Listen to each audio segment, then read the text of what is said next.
Abra a Bíblia, sua Bíblia, no texto do Evangelho de Mateus, capítulo 7. Mateus, capítulo 7. Vamos ler a partir do verso 19. Este mês de setembro nós abordamos esse tema, a espiritualidade no chão da vida. E hoje é a última mensagem. A partir do mês, semana que vem, nós entramos em outubro e vamos falar sobre a nossa igreja, celebrando o aniversário da nossa igreja. E hoje quero trazer aqui as palavras de Jesus para fecharmos esta série. Então, capítulo 7 de Mateus, capítulo 6. Eu falei 7 porque eu estou vendo 7, mas é o 6 aqui. Capítulo 6, verso 19. Nós vamos ler a partir do verso 19. A minha versão, ela é a nova versão transformadora. Então, talvez ela mude algumas palavras, mas acompanhe comigo a leitura. Diz assim: não ajuntem tesouros aqui na terra, onde as traças e as ferrugem os destroem, e onde os ladrões arrombam casas e os furtam. Ajuntem seus tesouros no céu, onde as traças e a ferrugem não destroem, e onde os ladrões não arrombam nem furtam. Onde o seu tesouro estiver, ali também estará o seu coração. Seus olhos são como uma lâmpada que ilumina todo o corpo. Quando os olhos são bons, todo o corpo se enche de luz. Mas quando os olhos são maus, o corpo se enche de escuridão. E se a luz que há em vocês é, na verdade, escuridão, como é profunda essa escuridão? Ninguém pode servir a dois senhores, pois odiará um e amará o outro, será dedicado a um e desprezará o outro. Vocês não podem servir a Deus e ao dinheiro. Por isso, eu lhes digo que não se preocupem com a vida diária, se terão o suficiente para comer, beber ou vestir. A vida não é mais que comida e o corpo não é mais que roupa. Observem os pássaros, eles não plantam, nem colhem, nem guardam alimento em celeiros, pois seu Pai Celestial os alimenta. Acaso vocês não são muito mais valiosos que os pássaros? Qual de vocês, por mais preocupado que esteja, pode acrescentar ao menos uma hora à sua vida? E por que se preocupar com a roupa? Observem como crescem os lírios do campo, não trabalham, nem fazem roupas. E, no entanto, nem Salomão, em toda a sua glória, se vestiu com tamanha beleza. As flores silvestres que hoje estão aqui e amanhã são lançadas no fogo, não será muito mais generoso com você, gente de pequena fé? Portanto, não se preocupem dizendo o que vamos comer, o que vamos beber, o que vamos vestir. Estas coisas ocupam o pensamento dos pagãos, mas seu Pai Celestial já sabe do que vocês precisam. Busquem em primeiro lugar o reino de Deus e a sua justiça, e todas estas coisas lhes serão dadas. Portanto, não se preocupem com o amanhã, pois o amanhã trará suas próprias inquietações. Basta para hoje os problemas deste dia. Oremos. Pai, pedimos agora também que o Teu Espírito nos ilumine, Senhor, o entendimento, para que possamos também entender a Tua Palavra e aplicá-la às nossas vidas diárias. Que o Senhor também tenha liberdade com o Teu Espírito Santo de nos confrontar e nos convencer do pecado, da justiça e do juízo. Essa é a nossa oração, em nome de Jesus. Amém. Quando nós falamos de espiritualidade, o sufixo "dade", ele fala sobre prática. Então, quando falamos de espiritualidade, estamos falando de prática espiritual, mas é algo muito genérico. Espiritualidade nos nossos dias, hoje ela tem conceitos mais amplos. Você pode falar de espiritualidade nos negócios, porque hoje, quem está do outro lado aqui, vamos imaginar, da porta da nossa igreja lá fora, quando pensa em espiritualidade, pensa em algo como uma vocação, como um chamado, algo que faz sentido, algo que traga valor. Então, algumas pessoas buscam esse sentido, esse valor em muitas coisas, que não necessariamente o Evangelho. Nós, os cristãos, entendemos que a fonte da verdadeira prática espiritual, ela tem um nome, ela se chama Jesus. Crê no Senhor Jesus e será salvo tu e tua casa. Mas para quem está lá fora, muitas vezes, essa mesma ansiedade, esse desejo, essa sede, ela busca em outras fontes. Seja ela em atividades esportivas, seja num colecionismo, numa prática de um hobby, até mesmo na gastronomia. Quem aqui nunca viu quando alguém fala sobre uma comida e fala assim, essa comida aqui, ela é dos deuses. Você percebe que existe ali uma espiritualidade, uma busca de um contentamento, de uma satisfação. E as pessoas buscam isso lá fora. O fato é que quando nós estamos vendo a Bíblia, talvez um dos textos onde a gente tem a prática da espiritualidade cristã mais clara é no Sermão do Monte. O Sermão do Monte, da onde eu extraí esse texto, que está incluído nos capítulos 5, 6 e 7 do Evangelho de Mateus, eu estou convencido que ele é ali um conjunto de discursos que Jesus faz aos seus discípulos, da onde ele está, de alguma maneira, nos provocando para essa prática espiritual do chão da vida. Uma prática espiritual para os nossos dias, para as nossas realidades. Não importa quem nós somos. Se somos ricos, se somos pobres, não importa se somos importantes ou menos importantes, não importa a raça, não importa as nossas diferenças, mas todos os discípulos, eles precisam entender que existe uma espiritualidade que precisa ser praticada nos nossos dia a dia, uma espiritualidade que Jesus nos ensina. Ele começa esse grande discurso com as conhecidas bem-aventuranças. Quem aqui nunca ouviu falar sobre as bem-aventuranças, que significa de alguma maneira, numa tradução até limitada, abençoados, felizes, mas não trazem toda a profundidade, porque fala de satisfação. Olha lá, a ideia da satisfação, a ideia do contentamento, de se sentir de alguma maneira pleno, satisfeito. E ele começa falando sobre isso. Felizes os pobres de espírito, pois o reino dos céus lhe pertence. Felizes os que choram, pois serão consolados. Felizes os humildes, pois herdarão a terra. Felizes os que têm fome e sede de justiça, pois serão saciados. Felizes os misericordiosos, pois serão tratados com misericórdia. Felizes os que têm coração puro, pois verão a Deus. Felizes os que promovem a paz, pois serão chamados filhos de Deus. E olha aqui, olha a importância. Felizes os perseguidos por causa da justiça, pois o reino dos céus lhe pertence. Quando você começa a olhar para essa introdução a esse discurso, a gente começa a entender que a espiritualidade cristã para o chão da vida não é a espiritualidade que estão buscando lá fora. Porque se você ler, por exemplo, perseguidos, eu não quero ser perseguido, eu quero perseguir. Eu quero ser aquele que corre atrás, eu não quero ser aquele que foge. Mas aqui é uma inversão. A espiritualidade cristã, meus queridos, ela é uma contracultura para os nossos dias. A espiritualidade que Jesus deseja que nós vivamos como discípulos de Jesus é algo hoje contracultural. A começar da própria essência do Evangelho. O Evangelho é uma boa notícia, que diz que um Deus poderoso se limitou à forma de um homem e viveu o nosso chão.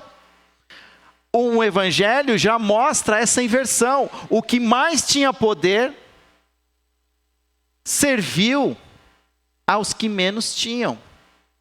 O Evangelho, ele vem para inverter, para, de alguma maneira, trazer essa virada de mesa.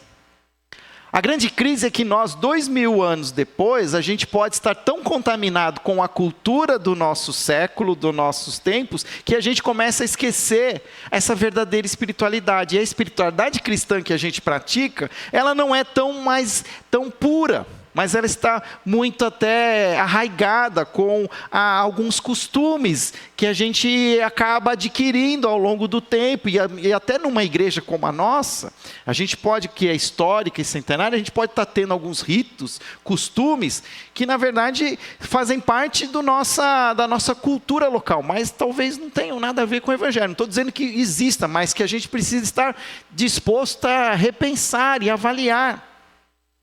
Quando Jesus, então, ele começa a pregar esse sermão, e ele passa sobre vários assuntos, ele fala, depois das bem-aventuranças, ele declara que nós somos sal e luz da terra, que nós precisamos brilhar, que as nossas vidas precisam ser brilhantes como a luz, as nossas vidas precisam ter sabor como o sal. E ele ensina algumas coisas sobre a ira, sobre a raiva. Ele fala sobre adultério, fala sobre divórcio, sobre juramentos e votos. Fala sobre vingança. Coisas que são muito comuns nos nossos dias. Imaginar que isso foi escrito há 2000 anos atrás e que nós, homens e mulheres, continuamos repetindo os mesmos comportamentos. Nunca foi tão atual o Evangelho como nos nossos dias. Dizer que o Evangelho é ultrapassado é uma mentira, é uma falácia. Porque ele continua sendo prático, real, para as nossas vidas nos dias de hoje. Entender aquilo que eu até usei numa mensagem que eu falei sobre casamento, o normal de Deus. Que a gente começa a ver tantas coisas e começa, isso é normal. Será que são normais? Ou talvez a palavra certa seria dizer que são comuns, porque normal tem a ver com uma palavra que original, que é norma, que tem um jeito certo de se fazer. E o que às vezes a gente vê acontecer nos comportamentos e as manifestações da sociedade são comuns, mas será que elas são de fato normais? Normais aos olhos do Senhor, aos olhos do Evangelho? E então Jesus continua falando, ele fala sobre isso, ele vai falar depois sobre amor aos inimigos, mas ele capítulo 6, ele fala também sobre o auxílio aos necessitados, ele fala sobre aquele tempo de contemplação que precisa existir na nossa espiritualidade, que mesmo no chão da vida, precisa ter aquele tempo nosso de intimidade com Deus, de fechar a porta do quarto e ouvir o Deus que nos ouve em secreto, de ter esses momentos de encher o coração. Ele fala sobre jejum. Gente, tem alguma coisa hoje mais fora de moda que jejum? Eu pergunto para mim mesmo, Fábio, qual foi a última vez que você fez um jejum? Se você buscou assim, porque o que às vezes a gente não entende direito o jejum. O jejum não é uma troca que a gente faz, a gente se abstém do alimento, pedindo para que o Senhor satisfaça um desejo do nosso coração. O jejum tem muito mais a ver com um fortalecimento espiritual. Lembra que Jesus, antes de começar o seu ministério, ele passou 40 dias em jejum e oração no deserto. Ele se fortaleceu de tal maneira para viver aqueles 3 anos, que seriam 3 anos onde o Evangelho seria pregado e vivido. Ele se fortalece espiritualmente, porque o que o jejum faz, você está dizendo o seguinte, eu estou me abstendo da comida física, porque eu entendo que ela não é suficiente para me fortalecer, mas toda a palavra que vem do Senhor, nem só de pão viverá o homem, mas de toda a palavra que vem do céu. Ou seja, o jejum, ele tem a ver assim com lutas que a gente vive e a gente entende que a gente precisa se fortalecer. Então, é um rito, é uma espiritualidade, é uma prática espiritual de fortalecimento. É contracultural, porque quem quer se fortalecer, começa a se encher de whey, whey protein, de ovo, de proteína. Mas no campo da espiritualidade, as forças espirituais, elas se renovam na abstinência do alimento físico. E a gente faz uns jejuns light hoje, nos dias de hoje. A gente faz jejum de série de TV, faz jejum de rede social. Jejum, quando a gente faz jejum de algo que para nós é essencial. Alimento é essencial. Coca-Cola não é essencial. Chocolate não é essencial. Tem a sua pedagogia. Tem como, faz parte de um aprendimento, de uma purificação. Mas não acha que isso é light. Jejum de fato é se abster do alimento. A gente pode até ter um dia, a gente fala mais sobre isso, porque a mensagem não é sobre isso, eu só quis aqui deixar mais claro. E Jesus continua falando, e agora no texto que eu escolhi, que é uma parte central, ele começa a falar sobre algo que para nós também mexe conosco, mexe com a nossa espiritualidade, que é a ambição. A palavra ambição, ela não aparece aqui, mas ela está contida aqui. Porque a ambição é algo que, nos nossos dias, ela é carregada de significados negativos. Quando você fala, você é uma pessoa ambiciosa, a gente está, de alguma maneira, carregando negativamente aquela característica. Porque está dizendo, você busca fazer as coisas para ter mais, para ser melhor. Só que, e se nós pararmos para pensar e imaginar que a ambição é algo que faz parte do comportamento humano? Que Deus colocou a ambição no coração do homem e da mulher. Mas que o pecado corrompeu a ambição humana. E nós então vamos atrás daquilo que não deveríamos. Porque se nós olharmos para esse texto, Jesus ele está querendo, de alguma maneira, corrigir a nossa ambição. Se nós queremos ter essa espiritualidade do chão da vida, centrada em Jesus, uma das áreas importantíssimas que nós precisamos corrigir é a nossa ambição. E ele fala exatamente sobre isso, olha, não ajuntem tesouros aqui na terra, onde as traças e a ferrugem as destroem, e onde os ladrões arrombam casas e os furtam.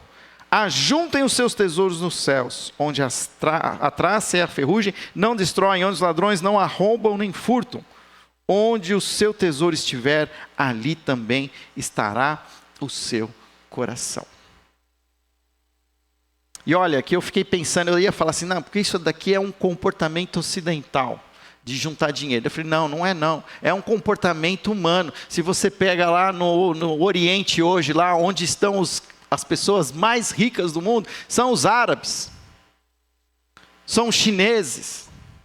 Esse negócio do comunismo que pensa que é só o social, comunista também é ambicioso, junta dinheiro pra caramba. Verdade ou mentira? A China é rica, mas é comunista.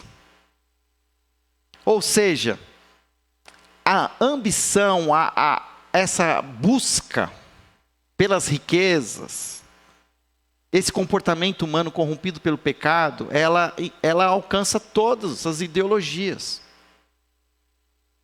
Não importa o discurso, por trás de todo discurso ideológico, existe a pretensão de acúmulo de riqueza. Você pode olhar.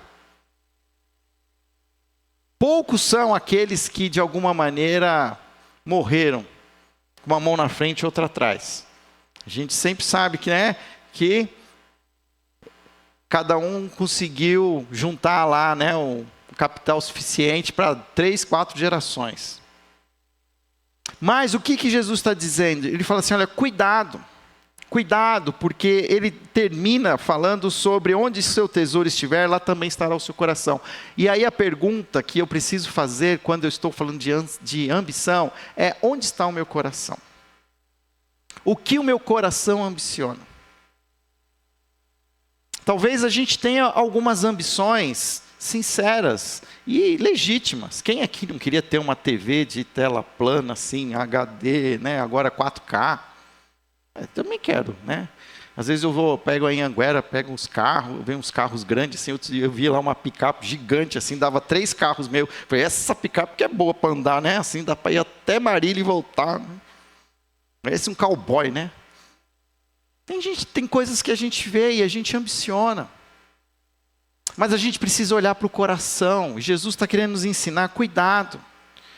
Porque se eu não prestar atenção, eu começo a fazer da minha vida uma prática para alcançar esses objetivos. Objetivos que são acumular tesouros na terra. E é fato que a gente sabe disso. Todos os dias os noticiários falam sobre isso. Falam sobre roubo, assalto, sequestro. Fala sobre explosão de carro forte. Né? Nem no shopping mais a gente tem sossego, que os que estão entrando no shopping. E Jesus está dizendo, olha, o verdadeiro cristão, se você quer praticar a verdadeira espiritualidade, acumule tesouros nos céus. E aqui fica algo místico e pouco explicado. O que são de fato esses tesouros nos céus? Se nós pensarmos que tesouros, o que vai para o céu é gente, o que eu estou imaginando, que uma das maneiras de você entender esse texto é que Jesus está falando assim, você tem buscado juntar mais gente no céu ou mais tesouro na terra? Porque muda. A ambição continua, mas você quer ser rico no céu ou rico na terra? Só que rico no céu é rico de gente. É nós nos ambicionarmos ter a nossa família inteira no céu. Ter os nossos filhos, nossos netos, ter os nossos amigos, os nossos colegas de trabalho, inclusive os inimigos. Isso é verdadeira ambição. E ele continua falando que aí, porque tem um problema muito grande. A gente sabe disso, mas ele fala que tem uma questão aqui que eu chamo de olhos famintos. Seus olhos são como uma lâmpada que ilumina todo o corpo. Quando os olhos são bons, todo o corpo se enche de luz. Mas quando seus olhos são maus, o corpo se enche de escuridão. E se a luz que há em você é, na verdade, escuridão, como é profunda essa escuridão. 1 Pedro vai falar da cobiça da carne, da cobiça dos olhos. E a gente começa a olhar para as coisas e ambicioná-las. A gente não olha para as pessoas e ambiciona vê-las nos céus. A gente ambiciona ver as coisas que são vendidas e queremos comprá-las. A gente é tão desvirtuado pelo pecado que quando a gente vai para a praia, a gente não contempla a natureza. A gente fica pensando, puxa, se eu tivesse um terreninho, uma casinha aqui na praia, que a gente precisa ter, a gente precisa comprar. Aí vai nesse hotel, aí quem foi no hotel no final de semana, eu precisava ter uma piscina dessa na minha casa, para nesses dias de calor. Porque a gente vê, e aí quando a gente vê, a fome atiça a gente, eu quero. E ele diz que quando o corpo está cheio de luz, não há lugar para as trevas. Quando a gente se enche da palavra de Deus, a gente enxerga as coisas, mas a gente enxerga as coisas de maneira diferente. Mas se eu também me afasto da luz, e vou deixando meu coração se encher de trevas, os meus olhos vão buscar as trevas.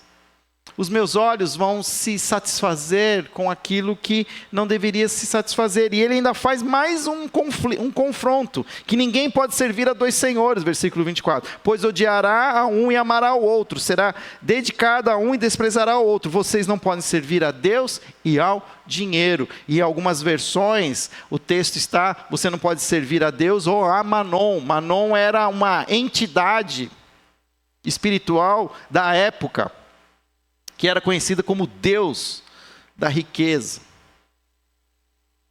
E o que Jesus está falando é que o dinheiro pode se tornar uma entidade espiritual na nossa vida, de controlar as nossas vidas, controlar a nossa agenda, controlar a nossa vontade, controlar a nossa ambição. Jesus fala mais sobre dinheiro nos evangelhos do que ele fala sobre sexo. Jesus fala mais sobre dinheiro do que ele fala sobre oração. Porque o dinheiro, para o ser humano, ele pode se tornar um Deus. Um Deus a ponto de que é o dinheiro que determina o que a gente faz e o que a gente não faz. E de fato acontece, né? A gente vai ou não vai. Eu vou no retiro de casais, mas eu não tenho dinheiro. Eu vou... Mas será que a gente está tão ambicionando tantas coisas, porque para ter as coisas precisa o quê? Dinheiro. E a gente se torna ambiciosos por aquilo que não deveria ser o foco da nossa ambição. E o texto continua dizendo: por isso eu lhes digo, não se preocupem com a vida diária, se terão o suficiente para comer, beber ou vestir. A vida não é mais que comida e o corpo não é mais do que roupa. E Jesus aqui, ele ainda vai mais fundo. Porque é fato que a gente precisa de dinheiro para comprar o básico, a comida, a bebida e a roupa. Mas o que Jesus está querendo dizer é, olha, se você praticar de fato a verdadeira espiritualidade, que eu estou chamando vocês para praticar, nem para comida, bebida e a roupa vocês precisariam se preocupar. Olha, é desafiador. Nem eu acho que eu tenho conseguido fazer isso. Porque nessa época de rede social, né, as compras online são muito fáceis, basta um clique aqui. Mercado Livre aqui ele faz assim, compre com um clique só, você aperta aqui, aí vai enchendo assim de azul, pronto. A entrega será colocada na sua casa, vai chegar na sua casa hoje, ainda hoje. Fácil demais. E a gente vai se tornando, isso vai nos dando essa ansiedade. E o que Jesus está querendo nos ensinar é que se eu quero viver essa espiritualidade, de fato, eu preciso entregar tudo. Deixar que o Senhor, de fato, seja o meu sustentador. Inclusive nessa tríade mortal que é comida, bebida e roupa. Que a gente, todos nós aqui somos, de alguma maneira, contaminados por isso. Se você não liga muito para a roupa, você com certeza liga para a comida. Se você não liga muito para a comida e para a roupa, com certeza você se liga na bebida. Não tem jeito. É uma tríade demoníaca, muitas vezes. Porque o diabo, ele não inventa nada. Ele só corrompe o que é bom. A comida é boa. A roupa, ela tem o seu papel. A bebida tem o seu papel. Mas corrompe, como ele corrompe o sexo. Como ele corrompe todas as outras questões da nossa vida. E isso se torna algo que a gente... e você pode fazer um exercício na sua casa. Quanto do seu orçamento você usa para comida, bebida e roupa? A vida não é mais que comida e o corpo não é mais que roupa. Observem os pássaros.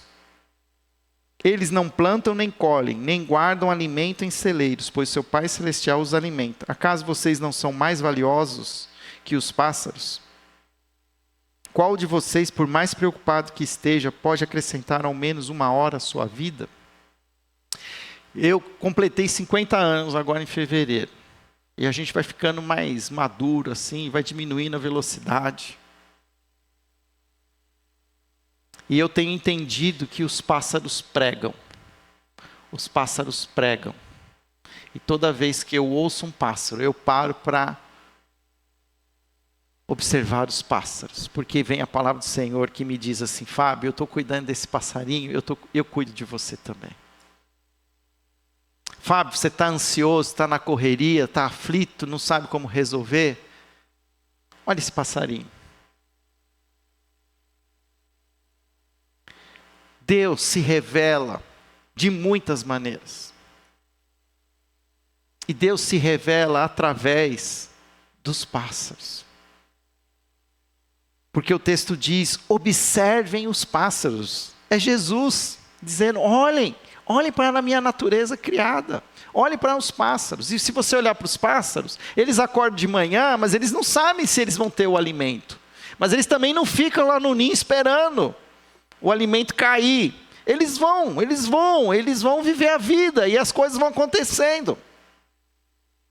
E a gente fica muitas vezes numa ansiedade tão grande que a gente não faz nada, a gente fica parado. Porque a gente faz assim, a gente imagina todos os cenários possíveis. E a gente não escolhe nenhum. Porque todos eles podem gerar alguma coisa e a gente fica tentando escolher. E aí Jesus fala assim, olha os pássaros. Voe como os pássaros. Vai fazer o que você tem que fazer. E o Senhor vai suprir. No final do dia a conta fecha. E a gente não fica na angústia. E não sai do lugar. Observe os pássaros, eles não plantam, nem colhem, nem guardam alimento em celeiros, pois seu Pai Celestial os alimenta. Acaso vocês não são muito mais valiosos que os pássaros? Qual de vocês, por mais preocupado que esteja, pode acrescentar ao menos uma hora à sua vida? Aqui Jesus não está falando sobre ser negligente, ser vagabundo, de ficar esperando as coisas acontecer. Jesus está falando assim, cada um de nós sabe das responsabilidades que tem. Todo mundo aqui é adulto, todo mundo aqui sabe os seus papéis. Faça o que vocês precisam fazer, cumpra os seus papéis. Se você é estudante, cumpra o seu papel. Se você é um profissional, cumpra o seu papel. Se você é uma dona de casa, cumpra o seu papel. Cumpra o seu papel e o Senhor vai cuidar de você, vai suprir. E a gente não acredita nisso. A gente não crê. A gente se desestabiliza. E a gente não entende que a preocupação, que olha só a palavra preocupação, pré-ocupado. Você já fica, de alguma maneira, gastando energia com algo que ainda não aconteceu. Você fica sofrendo por antecipação. E às vezes as coisas nem acontecem como a gente imagina que vai acontecer. É lógico, tem horas que as coisas acontecem e a gente sofre muito. Mas é bom a gente não saber de antecipação. Mas tem muitas vezes, eu tenho visto, eu tenho conversado com muita gente. Tem muita gente sofrendo por antecipação. Sofre imaginando os cenários do futuro. E não vive o presente. Olha aqui a palavra, presente. Que o Senhor deu para ser vivido. Por quê? Porque a gente está ansioso demais por aquilo que ainda não aconteceu. E por que se preocupar, versículo 28, com a roupa? Observe como crescem os lírios do campo, não trabalham nem fazem roupas. E no entanto, nem Salomão em toda a sua glória se vestiu como eles. E se Deus veste com tamanha beleza as flores silvestres que hoje estão aqui e amanhã são lançadas ao fogo, não será mais generoso com você, gente de pequena fé? Então mais uma outra coisa para você observar, comece a observar as flores. Que o Senhor supre, o Senhor, Ele cuida dos seus. E ele termina aqui, versículo 31, portanto não se preocupem dizendo, o que vamos comer, o que vamos beber, o que vamos vestir. Estas coisas ocupam o pensamento dos pagãos. Isso é uma espiritualidade dos pagãos, dos que não conhecem a Jesus. Mas vocês, aí vem o versículo que a gente conhece. Busquem em primeiro lugar o reino de Deus e a sua justiça, e todas essas coisas lhes serão acrescentadas. Aí a gente tira esse versículo, né, e põe, faz adesivo, joga lá na rede social, mas a gente não entende direito isso aqui. Porque ele está dizendo o seguinte, sabe essa ambição que Deus colocou no seu coração? Você precisa direcioná-la para algo melhor. Não adianta, essa ambição ela precisa ser direcionada. Se você não direcionar ela para onde o Evangelho aponta, você vai direcionar ela para algum outro lugar. Então o que Jesus está dizendo? Então eu quero que vocês busquem o reino de Deus e a sua justiça. O que significa isso? Busquem viver os valores do reino de Deus. Busque, porque o reino de Deus já existe hoje. O reino de Deus ainda não foi totalmente consumado, mas o reino já existe. Jesus nos apresentou um reino, uma nova maneira de viver. Todos aqueles que são salvos em Cristo Jesus já são novas criaturas. Coisas velhas ficaram para trás, eis que tudo se fez novo. Existe um novo, uma nova maneira, existe um novo reino. Estamos sobre uma outra autoridade. Temos que buscar isso, então, quando é olhar para esse sermão e buscar praticá-lo, o que Jesus fala para a gente fazer com oração, sobre jejum, sobre a ira, sobre divórcio, sobre juramentos, votos, vingança, julgar os outros. Tudo isso é se esforçar para buscar o reino, usar as nossas energias para buscar o reino. Mas não é só isso. E também a sua justiça. O que significa isso? Porque o reino de Deus, ele veio com um objetivo: fazer justiça. E a primeira justiça que o reino faz é enviar Jesus para pagar o preço no meu pecado, fazer justiça. Porque o salário do pecado é a morte. Alguém tinha que morrer. Ou todos morrem, ou um morre por todos. E a gente sabe o que acontece. Jesus morre por todos. A justiça é feita. Só que existem justiças que ainda continuam, não são promovidas. Ainda há injustiças. E o reino de Deus diz assim: vocês discípulos, vocês vão buscar o meu reino e vocês vão promover a justiça. Vão promover a justiça para que as pessoas possam experimentar desse reino. Vocês vão ser, 1 Coríntios Paulo fala assim: Jesus nos deu o ministério da reconciliação. Nos chama para ser embaixadores de Cristo, promotores da justiça de Deus. Ir atrás de todos que se sentem injustiçados, que se sentem menosprezados. E olha lá, a ambição. Porque a gente ocupa o nosso tempo buscando os tesouros da terra. E se nós buscarmos o reino de Deus e a sua justiça, aponta para as pessoas. Para aqueles que hoje ainda não conhecem o reino, para aqueles que ainda antes do reino ainda precisam experimentar a justiça, porque vivem numa sociedade injusta.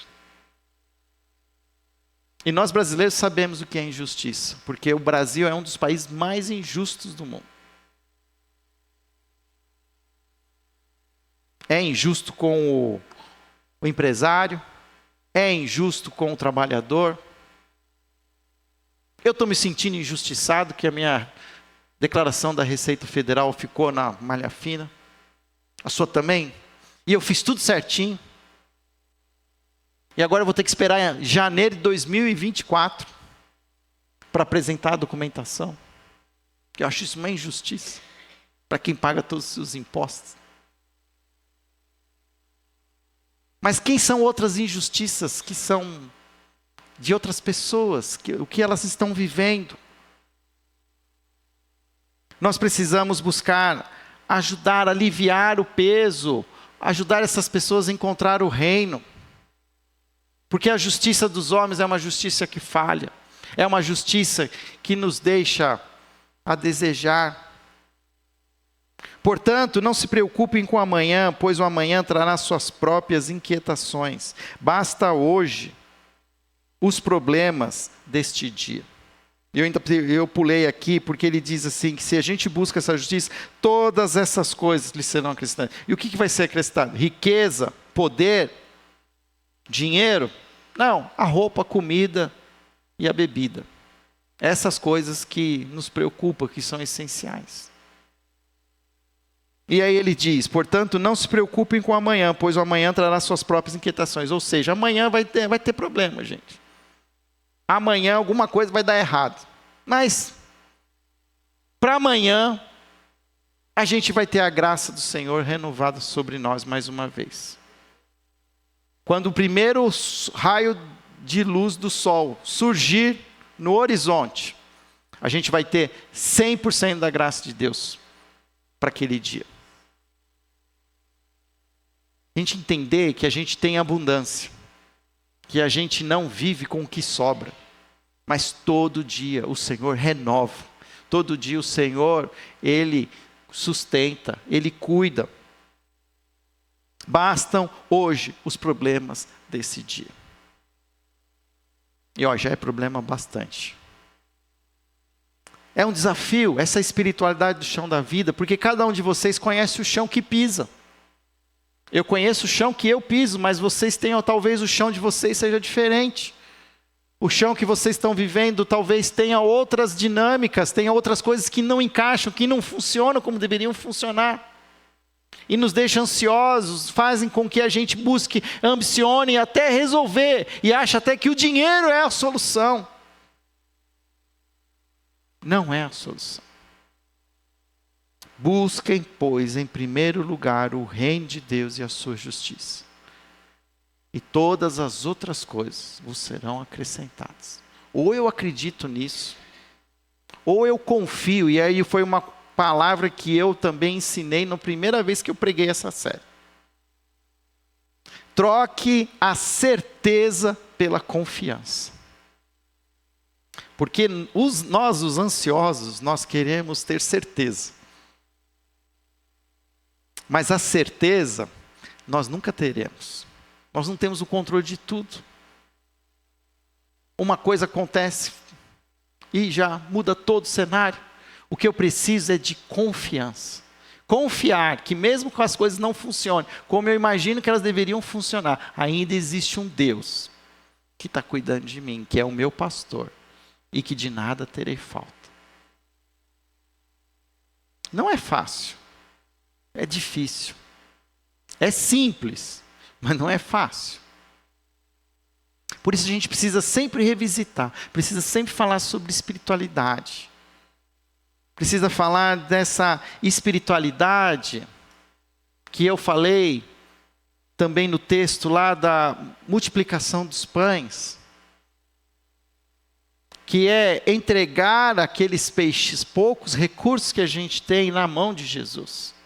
Porque Jesus pega aqueles 5 pães, aqueles 2 peixes, ele pega na sua mão, ele olha para os céus, abençoa e reparte.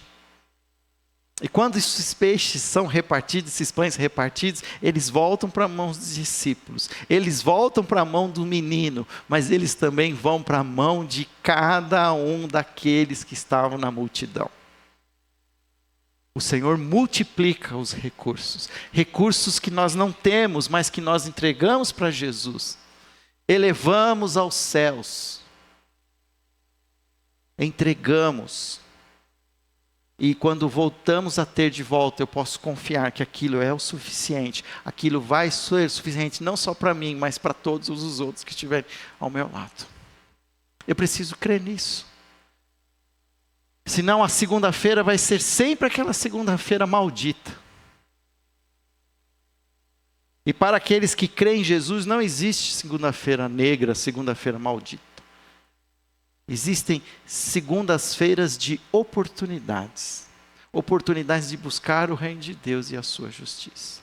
Oportunidades de olhar para onde estão os nossos olhos e buscar a luz em vez das trevas. De guardar o nosso coração e guardar aquilo que vale a pena, observando os pássaros e a sua natureza, a criação criada pelo Senhor, que nos prega, nos ensina todos os dias. Já viu um adesivo que às vezes tem nos carros assim, tá nervoso, vai pescar? É isso aí. Tá ansioso? Vai ter com os passarinhos. Vai dar uma volta no mato. Vai colher umas plantas, umas flores. Deixa Deus falar no seu coração. Entrega os poucos recursos que você tem. Entrega teu caminho ao Senhor. E o mais, Ele fará. Amém? Senhor, obrigado pela Tua palavra. A Sua palavra é viva, ela é eficaz. Ela alcança os nossos corações. Ela nos ensina, ela nos confronta.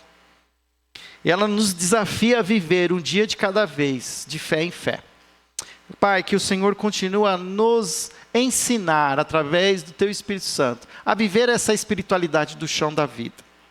Um chão, Pai, que é diferente para cada um aqui. Alguns têm um chão talvez com mais dificuldade que outros.